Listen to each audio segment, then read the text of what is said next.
नमस्कार, मैं हूं आपके साथ दीपक भदौरिया। हमारी खास पेशकश में आपका स्वागत है। एमपी की महाभारत। जी हां, मध्य प्रदेश की भाजपा ने हारी हुई 39 सीटों पर प्रत्याशियों की पहली सूची चुनाव से करीब 2 महीने पहले 17 अगस्त को जारी कर चौंकाया था।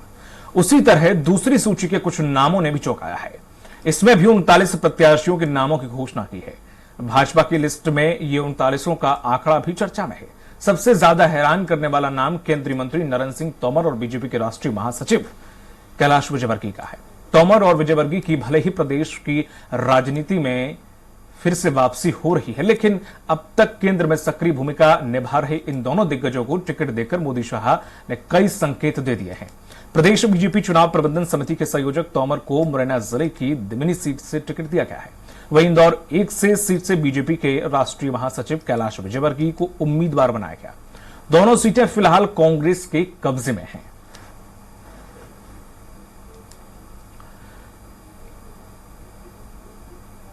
भारतीय जनता पार्टी ने 39 नए प्रत्याशियों की सूची जारी कर दिया और काफी ज्यादा सबको चौंका दिया है, जिसे लेकर चारों तरफ चर्चाओं का दौर जारी है। वहीं बीजेपी के प्रदेश अध्यक्ष वी.डी. शर्मा ने भी बयान देते हुए कहा है कि हमने अभी तक 78 लोगों को मैदान में उतार दिया है। इससे हमारे वरिष्ठ नेतृत्व करने वाले नेताओं को भी उतारा गया है। यही हमारी पार्टी की ताकत है। भारतीय जनता पार्टी अन्य दलों से अलग ही है, इसलिए क्योंकि हम अलग पद्धति से काम करते हैं। हमारे सभी नेता पार्टी में कार्यकर्ता हैं। कांग्रेस के आरोपों पर प्रतिक्रिया देते हुए वी.डी. शर्मा ने कहा कि ये लोग कभी सीएम को रावण कहते हैं, कभी उन नेताओं को राक्षस। उन्हें वोट देकर जनता चुनती है।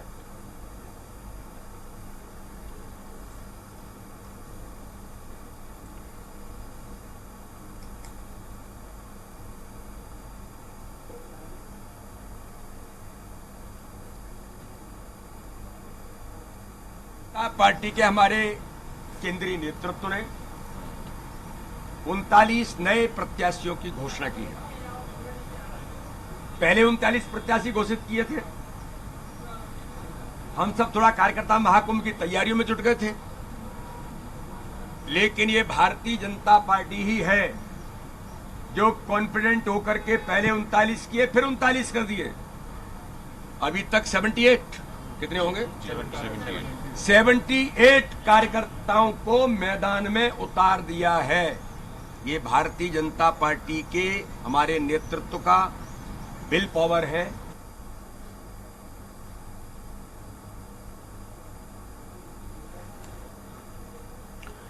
एमपी में विधानसभा चुनाव के लिए कुछ ही महीने शेष हैं, जिसके पहले बीजेपी ने प्रत्याशियों की दूसरी लिस्ट जारी कर दी है। इस मौके पर बीजेपी ने प्रत्याशियों की घोषणा करके इंदौर समेत पूरे प्रदेश को चौंका दिया है। दरअसल बीजेपी ने इंदौर क्षेत्र क्रमांक 1 से पार्टी राष्ट्रीय महासचिव कैलाश विजयवर्गीय को चुनावी मैदान में उतार दिया है। इसके पहले विजयवर्गीय को पार्टी ने संगठन में शिफ्ट किया था। इस पर कैलाश विजयवर्गीय ने कहा कि बीजेपी की दूसरी लिस्ट आने पर पूरे प्रदेश में जश्न का माहौल है। साथ ही उन्होंने कांग्रेस पर जमकर निशाना साधा। उन्होंने कहा कि बीजेपी की लिस्ट देख कांग्रेस बौखला गई है। बीजेपी के रणनीतिकार प्रधानमंत्री मोदी और बीजेपी के चाणक्य अमित शाह ने मास्टर स्ट्रोक मारा है, जिसका जवाब कांग्रेस को अगले 5 साल तक नहीं मिलेगा।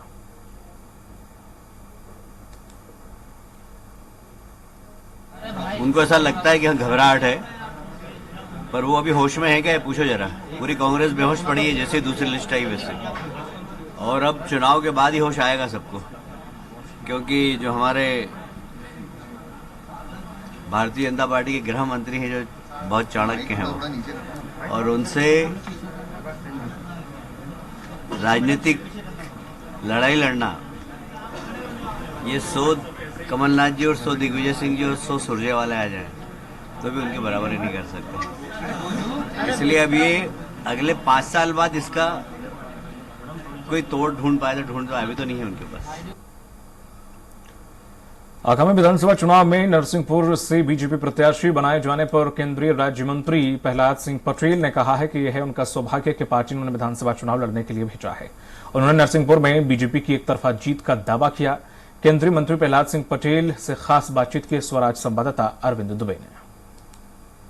सभा चुनाव के लिए भारतीय जनता पार्टी ने अपनी दूसरी लिस्ट जारी कर दी और उसमें केंद्रीय राज्य मंत्री प्रहलाद पटेल को विधायक का चुनाव लड़ने के लिए मैदान में उतारा है। ये पहली बार ऐसा नहीं हुआ है कि किसी सांसद को विधायक के तौर पर बीजेपी ने मैदान में उतारा हो। इसके पहले भी बड़े दिग्गज नेताओं को उतारा, लेकिन तब परिस्थितियां कुछ और थीं। इस वक्त हमारे साथ बातचीत करने के लिए प्रहलाद जी खुद मौजूद हैं। प्रहलाद जी, जब पहले चुनाव हुआ करते थे और सांसद को विधायक के तौर पर उतारा गया था, नाम नहीं लूंगा, आप भी जानते हैं, तब परिस्थितियां भिन्न थीं। आज परिस्थितियां भिन्न हैं। ऐसे में आप जो मैदान है उसे किस तरह से देखते हैं? मैं तो पहली बार लड़ रहा हूँ, इसलिए मैं खुश हूँ और अपने केंद्रीय नेतृत्व को और राज्य के नेतृत्व को प्रति आभार व्यक्त करता हूँ। जो बात आप कह रहे हैं, परिस्थितियां तब भी वही थी, परिस्थितियां आज भी वही हैं। आज संख्या ज्यादा दिख रही है, इसलिए हमारा जो प्रतिपक्ष का खेमा है वो बौखला गया है। पहली जब सूची निकली थी तो किसी को अंदाजा नहीं था कि इतने जल्दी सूची आ जाएगी, तो कांग्रेस सत्ते में आके मौन में चली गई थी। दूसरी सूची आई तो वो बौखला गई। वो जिस स्तरहीन भाषा का वो प्रयोग कर रही है, ये लोकतंत्र के लिए नुकसानदेह है।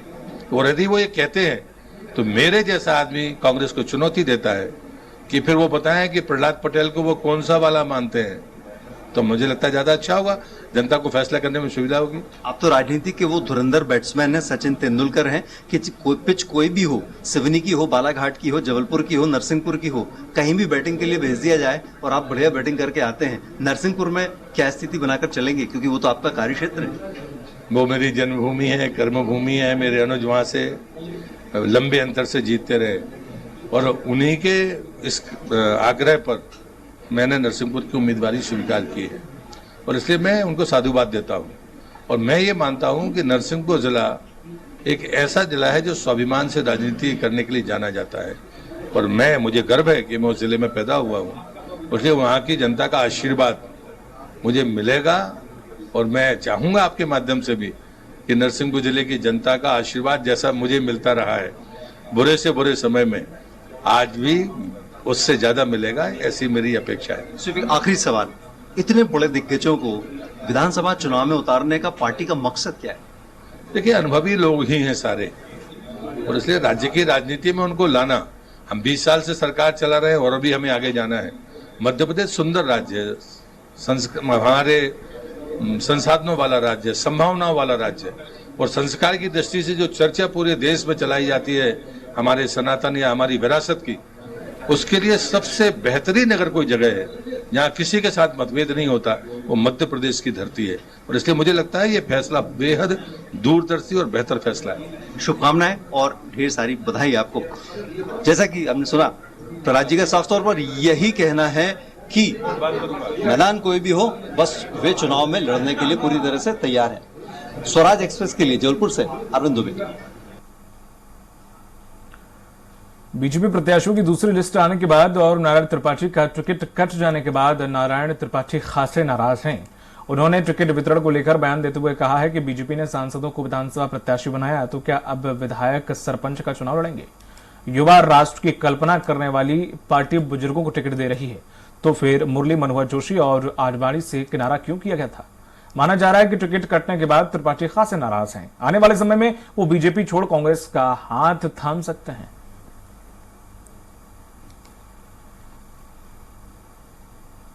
हमारी धन्यवाद है, शुभकामना है। हम न उस दौड़ में थे, न में कोई लेना देना था। विंध्य प्रदेश के पुनर्निर्माण के लिए लड़ाई लड़ रहा हूँ। वो लड़ाई मैं लड़ूंगा और तब तक लड़ूंगा जब तक विंध्य प्रदेश का पुनर्निर्माण नहीं होता। मैहर जिला बना है, विंध्य प्रदेश भी बनेगा। पर मैं धन्यवाद देता हूँ भारतीय जनता पार्टी को, उन नेताओं को जिन्होंने मध्य प्रदेश में लिस्ट जारी की। यदि इतने सीनियर बुजुर्ग लोग, सांसद और पूर्व वर्तमान मंत्री को भारतीय जनता पार्टी विधानसभा का चुनाव लड़ा सकती है, तो मुरली मनोहर जोशी जी और सम्माननीय आडवाणी जी का अपराध क्या था? उनको क्यों किनारे कर दिया गया है? ये भी सोचनीय विषय है। जब सांसद विधानसभा का चुनाव लड़ेंगे और विधायक सरपंच का फिर चुनाव लड़ने लगे, युवा राष्ट्र, युवा देश की कल्पना करने वाले इन बुजुर्गों को लोकसभा से विधानसभा भेज रहे हैं। इसके लिए मैं उनको बधाई और धन्यवाद देता हूँ। इस तरह में तो और तमाम लोगों को मध्य प्रदेश में भेज दिया जाए, वो लोग भी विधानसभा का चुनाव लड़े। सभी लोगों को प्रणाम।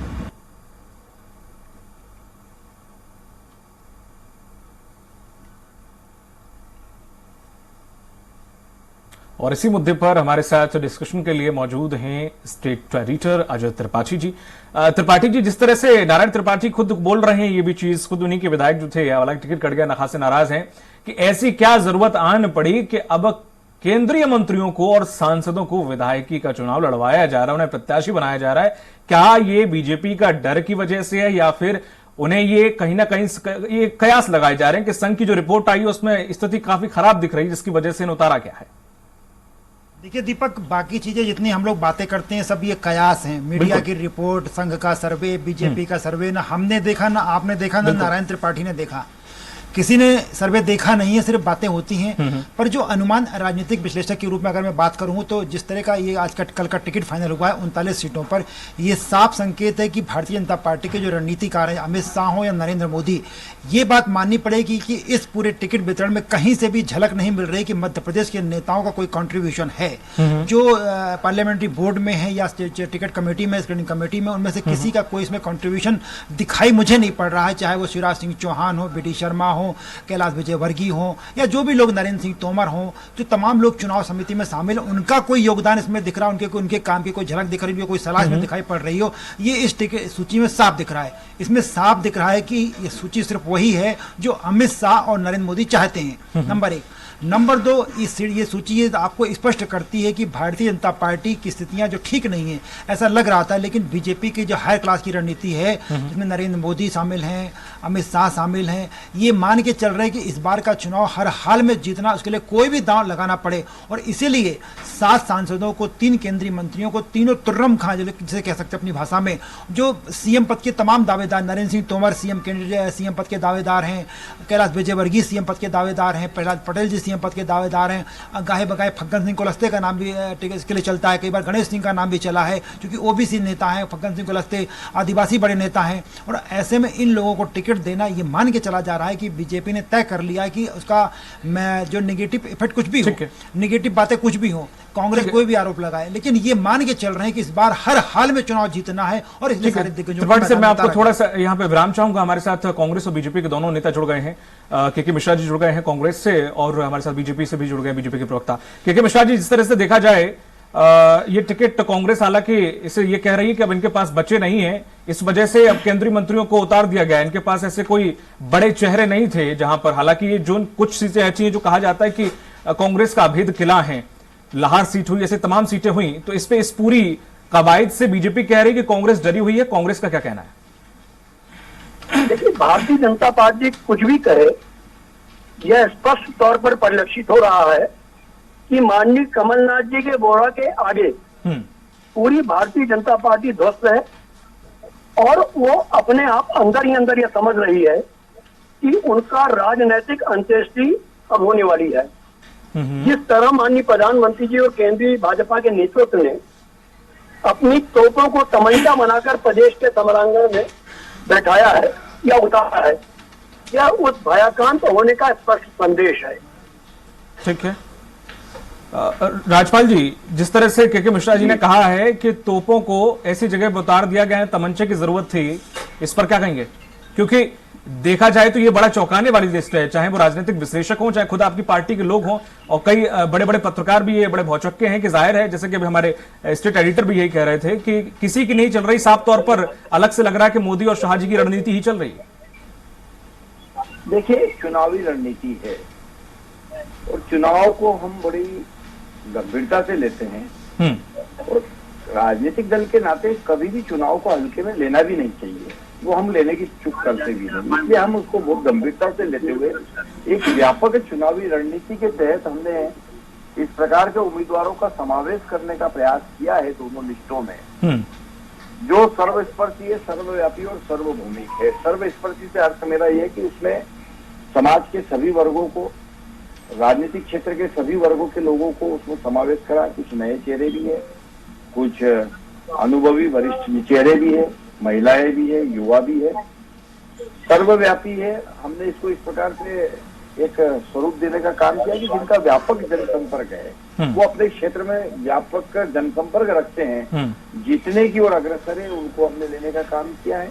और इसके साथ साथ में सार्वभौमिक भी हमने लिया है, भौगोलिक दृष्टि से भी हमने हमारे विंध्य के हो, चाहे महाकौशल हो, चाहे चंबल हो, चाहे मालवा हो, हर क्षेत्र से जो हमारे बड़े नेता जन आशीर्वाद यात्रा में भी अभी चल रहे थे जनता के बीच में, उन लोगों को भी हमने जो है चुनाव में पार्टिसिपेट करने के लिए टिकट देने का काम किया है। और मेरे मित्र भी आदरणीय के मिश्रा साहब कह रहे थे कि तोप उतार दी, तो तोप है हमारे पास, तो उतार दी। अगर आपके पास कोई तोप हो तो आप भी उतारो, किसने रोका है? ये तो चुनाव है, चुनाव में तोप भी चलेंगे, तमंचे भी चलेंगे। और चलिए ठीक है, तोप तमंचे से मेरा अर्थ ये है कि ठीक है, मैं आपके पास लौटूंगा राजपाल जी। के मिश्रा जी से सवाल कुछ है हमारे स्टेट अजय त्रिपाठी जी के। सर मेरा के भाई से सवाल था। के भाई ये मान के चला जाए कि आपने कहा कि के भाई मेरी आवाज आ रही है आप तक? हाँ जी, मैं सुन पा रहा हूँ आपको। मैं बस ये जानना चाह रहा था कि कांग्रेस लगातार दावे कर रही थी, कांग्रेस बार बार कह रही थी कि हमारी सूची आने वाली, पर बीजेपी ने एक के बाद एक 2 सूचियां 80 कैंडिडेट 79 हो गए। आज एक नाम मोनिका भट्टी को भी टिकट दिया थोड़ी देर पहले, तो कुल मिला के 79 नाम हो गए। कांग्रेस कब मैदान में उतरने वाली है इन तमाम दिग्गजों के सामने? अजय जी देखिएगा, भाजपा और कांग्रेस दोनों का ही इस मध्य प्रदेश में मुकाबला है जी। भाजपा को अपने बिखरे हुए अस्तित्व को बचाने के लिए उम्मीदवार जल्द घोषणा जरूरी है जी। हमें अपनी जीत को सुनिश्चित करने के लिए अपने उम्मीदवारों की घोषणा करनी है। हमारी जो स्पष्ट 2/3 बहुमत के साथ सरकार बनने वाली है, भारतीय जनता पार्टी को अपनी सरकार बचाना है, तो दोनों के बीच मूलभूत वैचारिक अंतर यह है। अब भारतीय जनता पार्टी के जितने चेहरे आएंगे हम अपनी टोपे उतारेंगे। तो सरकार बचाने के लिए तो सारे दांव चल रहे हैं ना, वही तो खेल हो रहा है। नहीं तो मैं वही निवेदन करता हूं कि भाजपा की हालत वो जुआरी की तरह है कि वो आखिरी दांव खेल रही है और वो दांव उसका आखिरी ही होगा। जी राजपाल जी मुझे सुन पा रहे? राजपाल जी जी मेरे साहब, मैं बड़ा हतप्रभ हूं कि इन तमाम दिग्गजों को, जो आपके तमाम प्रत्याशी हैं, नरेंद्र सिंह तोमर जी हुए, कैलाश विजयवर्गीय हुए, फग्गन सिंह कुलस्ते, गणेश सिंह, इतने बड़े बड़े नाम, इतने बड़े महान योद्धाओं को मैदान में उतार करके आप क्या ये बताना चाहते हैं या क्या जताना चाहते हैं कि कुरुक्षेत्र इस बार थोड़ा सा टफ है बीजेपी के लिए? अब आदरणीय आप तो लंबे समय से सब चीजों को कवर कर रहे हैं और देख रहे हैं मध्य प्रदेश की राजनीति को जी। मध्य प्रदेश में भारतीय जनता पार्टी ये जो नेता है हमारे, इन नेताओं ने पार्टी को जो है पूरी पार्टी की रग रग से ये वाकिफ है और इनके नेतृत्व में है। इन सब नेताओं के नेतृत्व में हम कई बार चुनाव जीते हैं जी। ये स्वयं भी हर क्षेत्र में जाकर चुनाव जीते। जैसे कैलाश विजयवर्गीय की बात करें तो महू बाबा टफ जाता था हमारा, महू में अंतर सिंह दरबार के सामने पार्टी जीत नहीं पाती थी, तो वहां गए और वहां से भी जीत के आए। ये ऐसे हमारे योद्धागण हैं कि जहां टफ है वहां ये जाकर उसको पार्टी के फेवर में लाने का काम करते हैं। तो निश्चित तौर पर ये हमारे जो 8 सांसद और केंद्रीय मंत्रीगण हैं, ये लोग इन स्थानों पर पार्टी को जिताने का काम करेंगे। और इसके साथ साथ में हमने इसके अंदर जो है पार्टी के प्रमुख लोगों के अलावा नए चेहरों को भी अवसर देने का काम किया। और ये कह सकते हैं राजपाल भाई एक छोटा सा मैं एक आध्यात्मिक उदाहरण देना चाहता हूं कि महाभारत के युद्ध में भी यही हुआ था। पांडवों के पास तमाम सेनापति थे और सबको बड़ा दबंगई था कि सारे सेनापति बहुत कुछ कर सकते हैं, इसलिए सारे सेनापतियों को बड़े बड़े मैदान में उतार दिया गया, उनको अलग अलग सीमाओं पर भेज दिया गया। और आखिरकार में जब चक्रव्यूह रच दिया गया कौरवों की सेना की तरफ से, तो उसको तोड़ पाने वाला कोई नहीं था। अंत में एक बच्चा सामने पहुंचा और अंत में बच्चा ही मारा गया। वो कौरवों का वो गलती कहीं आप तो नहीं कर रहे हैं? नहीं, देखिए निश्चित तौर पर चक्रव्यूह भी हम भेजेंगे। कांग्रेस कितना ही चक्रव्यूह बनाए, उसको भेजने की कला हमारे पास है, हमारे नेतृत्व के पास है। हमारे पास योद्धा है, योद्धाओं को अलग अलग मोर्चों पे हमारी पार्टी ने नियुक्त करने का काम किया है, लड़ने के लिए भेजने का काम किया है। मैं समझता हूं कि यह रणनीतिक तौर पर भारतीय जनता पार्टी का बहुत बड़ा एक कदम है, साहसिक निर्णय है। इस निर्णय से पार्टी के हित में यह निर्णय जाएगा। भारतीय जनता पार्टी यशस्वी होगी मध्य प्रदेश में, इस प्रकार के निर्णय से यह साबित हो रहा है। पर जिस तरह का माहौल बन रहा है आज, आपके तमाम लोग कुछ लोगों ने इस्तीफा दे दिया, विरोध हो रहा है लगातार, आप केदार शुक्ला की नाराजगी बिल्कुल सामने आ रही है, नारायण त्रिपाठी जी की नाराजगी एकदम सामने आ रही है, आपने गिरिराज दंडोतिया का टिकट काट दिया, वहां ब्राह्मणों की नाराजगी आपके सामने आएगी, मुरैना दिमनी में आपने नरेंद्र सिंह तोमर को उतार दिया, तमाम ये जो इस तरह की दिक्कतें जा रही हैं, आपने वहां पर इमरती देवी को टिकट दे दिया और उसके बाद आपने जो कि चुनाव हारने वाले में टिकट नहीं देना चाहते उनको, इमरती देवी को आपने टिकट दे दिया और आपने उनको वहां पे उतार दिया, मोहन सिंह राठौर जी को उतार दिया। तो बीजेपी की रणनीति अगर में सिंधिया का दबाव है या फिर इस आपकी अपनी रणनीति है? ये पार्टी की रणनीति है, जीतने के लायक जो उम्मीदवार है उनको टिकट देने का काम हुआ है और ये भारतीय जनता पार्टी ही है जो सिटिंग एमएलए का भी टिकट काटने की हिम्मत रखती है। हमने गुजरात में भी इस प्रकार का प्रयास किया था, मध्य प्रदेश की लिस्ट में भी आप देखेंगे आज जो कल जो लिस्ट है इसके अंदर 2 सिटिंग एमएलए का टिकट हमने जो है उनको आराम दिया है और दूसरे नए लोगों को मौका दिया है। तो नए लोगों को यहाँ समायोजन हो, ये भी हमारी पार्टी की रीति नीति का एक अंग है। हमें चलिए एक को काम मिले और काम के लिए कार्यकर्ता मिले। मैं एक सवाल के मिश्रा जी, के भाई बड़ा बीजेपी बार बार कह रही थी कि नई पीढ़ी को सामने लाना, तमाम दांव खेले जा रही थी, लेकिन जिस तरह से बुजुर्गों को उतार दिया गया, वरिष्ठों को उतार दिया गया, इससे आप लोगों को क्या लगता है कि क्या संदेश देना चाहती है बीजेपी कांग्रेस? देखिए, जब भारतीय जनता पार्टी को जब किसी को निपटाना होता है जी तो अपना एक थीम बना लेती है कि अभी 70 पार को निपटाना है, फिर 75 पार को निपटाना है, अब नई पीढ़ी को लाना है। मुझे तो इतना बता दीजिए कि जितने लोगों को आज टिकट दिया है कमोबेश यही नेता भाजपा के स्टार प्रचारक हैं। अब ये लोग सारे लोग अपने विधानसभा क्षेत्र में उलझ जाएंगे तो क्या मायावती या नवाज शरीफ आएंगे भाजपा के स्टार प्रचारक बन के? तो प्रधानमंत्री जी के दोस्त हैं। बहुत है हमारे पास में, जब गैलेक्सी आप लीडर थे सर हमारे पास में, आप प्रॉब्लम में नहीं है, वो आप चिंता ना करें, वो बहुत नेता है हमारे पास। मैं दोनों मेहमानों का शुक्रिया कहना चाहेंगे। दीपक के पास लौटेंगे फिर से। शुक्रिया दोनों मेहमानों का, आप जुड़े बातचीत के लिए। दीपक, ओवर टू यू। बिल्कुल, मेरा सवाल आप ही से है त्रिपाठी जी कि जिस तरह से अगर इस पूरे सिनेरियो को देखा जाए तो कहीं ऐसा तो नहीं, क्योंकि आपका पत्रकारिता का काफी बड़ा अनुभव रहा है, कि केंद्र में ये नेता कुछ अच्छा कर नहीं पाए, नंबर कुछ ज्यादा नहीं थे या फिर कुछ अंक ज्यादा अंकित नहीं कर पाए, इस वजह से इन्हें यहां भेज दिया गया? नहीं, ये तर्क नहीं ठीक नहीं। देखिए भारतीय जनता पार्टी का अपना एक एजेंडा होता है। भारतीय जनता पार्टी में देखिए, मैं साफ जो पहली लाइन से कह रहा हूं कि भारतीय जनता पार्टी के हायर जो लीडरशिप उसने साफ तय कर लिया है कि इस बार चुनाव हर हाल में जीतना है।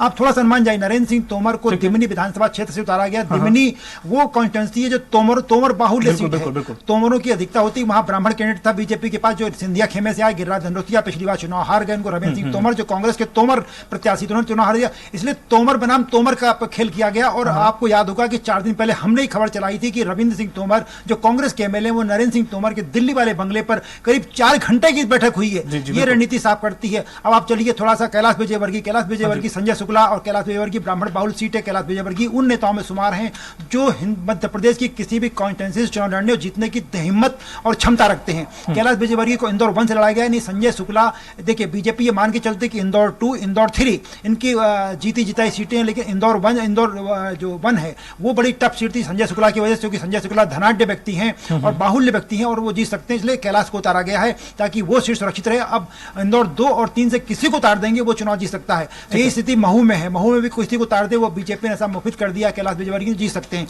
अब आप चलिए सीधी की तरफ। सीधी में एक बार फिर, क्योंकि केदार शुक्ला लगातार बीजेपी से नाराज चल रहे थे, लगातार बीजेपी के पास मैसेज था कि केदार शुक्ला के संपर्क कांग्रेस के तमाम लोगों से हैं और इसलिए केदार शुक्ला की विदाई तय कर दी गई। रीति पाठक एक बड़ी सुंदर महिला है, बड़ी सुगढ़ महिला है और बड़ी शिक्षित महिला है और भारतीय जनता पार्टी का अपना कमिटेड बोर्ड सीधी इलाके में, पूरे विंध्य इलाके में, देखिए विंध्य इलाके में सिर्फ 3 तरह की राजनीति होती है, बाकी उन्होंने बीजेपी से मतलब, कांग्रेस से मतलब है।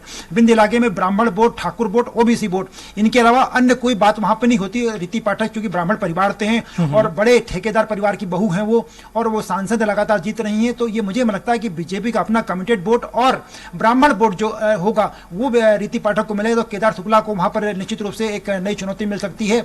और उसके बाद नारायण त्रिपाठी का टिकट कटना तय ही था। नारायण त्रिपाठी चूंकि लगातार बीजेपी के खिलाफ बयानबाजी कर रहे थे, उनके संपर्क में थे कांग्रेस के, वो टकना। श्रीकांत चतुर्वेदी मैहर के उन नेताओं में शुमार है जिनकी छवि बहुत अच्छी है। मुझे लग रहा है कि बीजेपी ने बड़ी रणनीति के साथ बीजेपी ने काम किया है। जी बहुत बहुत शुक्रिया सर अपनी राय रखने के लिए, हमारे साथ जुड़ने के लिए। तो जिस तरह से बीजेपी ने अपने खांटी और दिग्गज नेता उतार दिए हैं, तो अब क्या बीजेपी ने जो नेता उतारे हैं उनके सामने कांग्रेस के जो प्रत्याशी उतरने वाले हैं वो कहीं बौने तो साबित नहीं होंगे? क्या जो चक्रव्यूह अब बीजेपी ने रचा है, क्या कांग्रेस इसको भेद पाएगी? देखना होगा। मुझे दीजिए इजाजत, नमस्कार।